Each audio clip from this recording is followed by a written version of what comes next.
دیا۔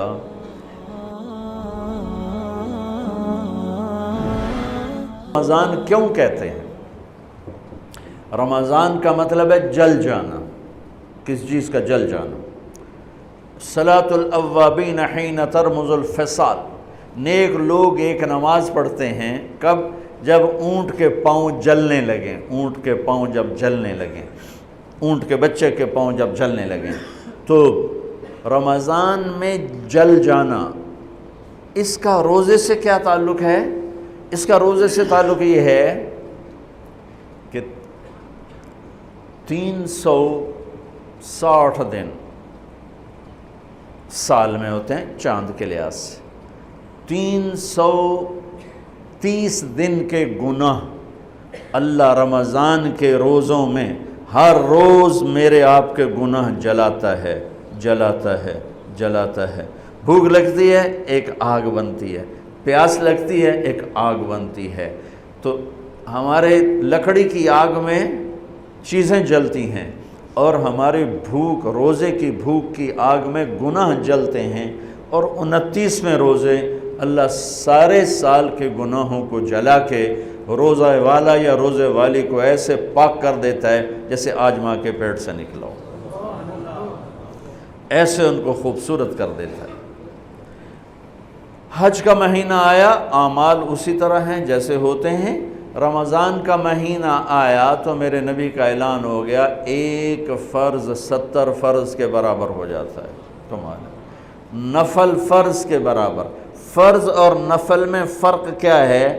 حضرت علی ہی کا فرمان ہے کہ جس شخص نے ایک فرض روزہ چھوڑ دیا، پھر قیامت تک اس کی قضا میں نفل روزے رکھتا رہا تو ایک روزے کا یہ سارے روزے بدلہ نہیں ہو سکتے۔ ایک نماز چھوڑ دی اور پھر اس کی قضا میں قیامت تک نفل پڑھتا رہا تو فرض نماز کی ایک رکعت کے ایک سجدے کے برابر بھی نہیں ہے۔ فرض میں اتنی طاقت ہے۔ تو اللہ کی رحمت کیسے متوجہ ہوتی ہے کہ رمضان کے مہینے میں اللہ فرماتے ہیں میرے محبوب کی امت ہے، ایک فرض کو 70 کے برابر کر دو، اور پھر فرماتے ہیں نفل کو فرضوں کے برابر کر دو، اور پھر فرماتے ہیں جو رات کو تراویح پڑھے گا، دن میں روزہ رکھے گا، آخری رات اسے ایسے دھو کے پاک کر دوں گا کہ اس کے ذمے گناہ کا ایک ذرہ بھی باقی نہیں بچے گا، سب گناہ اللہ تعالیٰ اس کے معاف فرما دے گا۔ اور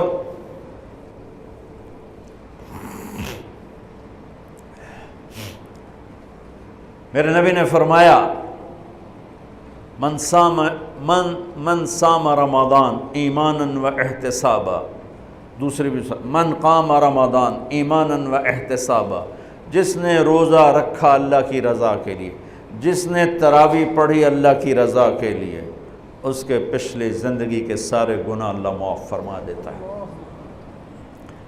رات کا قیام کسی امت کو نہیں ملا۔ دیکھو روزہ سخت تھا تو ان کا قیام اللیل نہیں تھا، چونکہ وہ اپنی کتاب پڑھ سکتے ہی نہیں تھے۔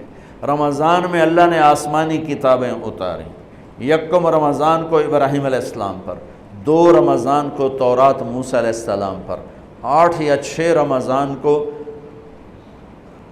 عیسیٰ علیہ السلام ان پر، موسیٰ علیہ السلام ان پر، داؤد علیہ السلام پر زبور کو اتارا، اور 12 یا 18 رمضان کو عیسیٰ علیہ السلام پر انجیل کو اتارا، اور 21 رمضان کو اللہ تعالیٰ نے پیر کی رات لیلۃ القدر میں غار حرا کے اندر اللہ تعالیٰ نے اپنے محبوب پر کتاب کو اتارا۔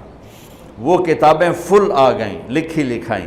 قرآن فل نہیں آیا، قرآن صرف ایک سورت کے 19 الفاظ آئے بس، اور پھر 23 برس میں قرآن اترا۔ کتنے انبیاء ایسے گزرے ہیں جن کے پاس جبریل زندگی میں ایک دفعہ آیا، زندگی میں جبریل ایک دفعہ، اور ایک سے لے کر آگے کوئی تعداد مقرر نہیں ہے، 100 دفعہ 200 دفعہ، لیکن آپ حیران ہوں گے ہمارے نبی پر جبریل 23 برس میں 24,000 دفعہ آئے، 24,000 دفعہ، جو ایک عجب العجائب ہے، عجب العجائب ہے۔ تو میرے بھائیوں، رات کی تراوی، دن کا روزہ۔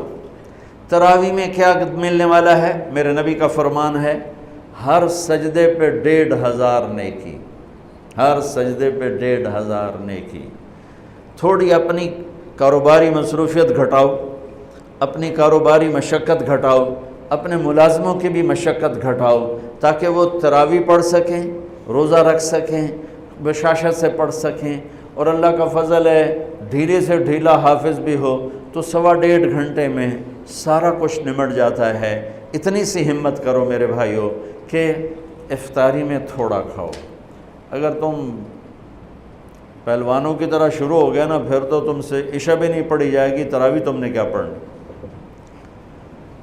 روزہ جسم کی فالتو چیزوں کو جلاتا ہے، روزہ ایک قوت پیدا کرتا ہے ایمانی شیطان کے خلاف۔ وہ کیسے پیدا کرتا ہے شیطان کے خلاف؟ اللہ تعالیٰ حلال کو بھی حرام کر دیتا ہے۔ جب بیوی کو بھی شہوت سے دیکھنا حرام ہو گیا اور یہ اس پہ قابو پا گیا تو اوروں کی عزت کو یہ حرام نظر سے کیوں دیکھے گا؟ جب یہ حلال کھانا چھوڑ گیا تو یہ جھوٹ کیوں بولے گا، یہ گالی کیوں دے گا، یہ غیبت کیوں کرے گا؟ جب یہ کان میں دوائی ڈالنا چھوڑ گیا کہ روزہ ٹوٹ جاتا ہے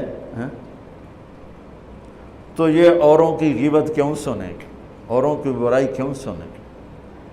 جب یہ آنکھ میں دوائی نہیں ڈالتا ہے کہ وہ حلق میں جاتی، وہاں سے وہ پیٹ میں چلی جاتی ہے، روزہ ٹوٹ جاتا ہے، تو یہ ان آنکھوں سے غلط کیوں دیکھے گا؟ یہ غلط کیوں کسی کی عزت کے اوپر اپنی بددیانت نظر کو ڈالے گا؟ تو جب یہ اندھیرے میں بند کمرے میں ٹھنڈا پانی پڑا ہوا ہے اور ہاتھ نہیں لگاتا ہے اور اللہ کا دھیان اسے یاد ہوتا ہے کہ اللہ دیکھ رہا ہے، نہاتے ہوئے ہونٹ بند کر لیتا ہے کہ کوئی پانی کا قطرہ منہ میں نہ چلا جائے اور میرا روزہ نہ ٹوٹ جائے، خراب نہ ہو جائے، تو یہ جب اللہ کا اتنا دھیان اس کو نصیب ہو جاتا ہے کہ اللہ دیکھ رہا ہے، ورنہ کیا کسی کو کیا خبر کہ میں 2 گلاس پانی پیتا یا میں پیاس سے بول رہا ہوں۔ تو جب وہ اللہ کو اتنا اپنے دھیان میں لے آتا ہے کہ اللہ دیکھ رہا ہے، میں پانی نہیں پیوں گا، اللہ دیکھ رہا ہے، میں بیوی کو ہاتھ نہیں لگاؤں گا، اللہ دیکھ رہا ہے، میں کسی کی عزت پر بری نظر نہیں ڈالوں گا، اللہ دیکھ رہا ہے، میں کسی کی برائی نہیں سنوں گا، اللہ دیکھ رہا ہے، میں کسی کی برائی نہیں کروں گا، تو پھر جب یہ بازار میں جائے گا تو جھوٹ تو نہیں بولے گا، جب یہ تولے گا تو غلط تو نہیں تولے گا۔ ہاں یہ الگ بات ہے، بہت سے مجھے ملے کہ جب بس رمضان میں جھوٹ چھوڑ دیتے ہیں، اس کے بعد پھر شروع ہو جاوی تھا رمضان میں رشوت نہیں لیتا ہوں، اس کے بعد پھر شروع ہو جاتا ہے۔ تو چلو شکر ہے 1 مہینہ تو مسلمان رہتے ہیں۔ اچھا اس کی وجہ کیا ہے کہ رشوت خور کہتا ہے جی رمضان میں نہیں، جی نہیں، رمضان میں جھوٹ نہیں بولنا، رمضان میں صحیح تولنا ہے، رمضان میں غلط نہیں تولنا ہے۔ کیوں؟ شیطان قید ہو جاتا ہے۔ رمضان میں نمازی کیوں بڑھ جاتے ہیں؟ شیطان قید ہو جاتا ہے۔ کسی امت کو یہ نہیں ملا کہ رمضان میں شیطان قید کیے جائیں، اس امت کو ملا رمضان میں شیطان قید ہو جاتے ہیں۔ کسی امت کو یہ نہیں ملا کہ رمضان میں جہنم کے دروازے بند ہو جائیں، اس امت کو ملا ہے رمضان میں جہنم کے دروازے بند ہو جاتے ہیں، جنت کے دروازے کھل جاتے ہیں۔ کسی امت کو یہ نہیں ملا کہ ان کے لیے ہر مخلوق دعا کرے، رمضان کے مہینے میں اس امت کو یہ ملا ہے کہ ان کے روزہ رکھنے والوں کے لیے چونٹیاں بھی دعا کرتی، پرندے بھی دعا کرتے ہیں، مچھلیاں بھی دعا کرتی ہیں، ہوائیں دعا کرتی ہیں، ہر شے دعا کرتی ہے روزہ رکھنے والے کی، اس امت کو ملا۔ کسی امت کو یہ نہیں ملا کہ آخری رات ان کی سب کی بخشش ہو جائے، اس امت کو ملا ہے کہ رمضان کی آخری رات سب کی بخشش ہو جاتی۔ کسی امت کو یہ نہیں ملا کہ جنت کی حوریں انہیں روزوں میں یاد کریں، اس امت کو ملا ہے کہ اللہ تعالیٰ جنت کو کہتا ہے کہ تو تیار ہو جا، میک اپ کر لے، میرے بندے آ رہے ہیں، دلہن بن جا، سج دھج کے مجھے دکھا دے تاکہ میں اپنے بندوں کو پیش کروں تحفے کے طور پر، یہ ہے تمہاری بھوک کا بدلہ، یہ ہے تمہاری پیاس کا بدلہ۔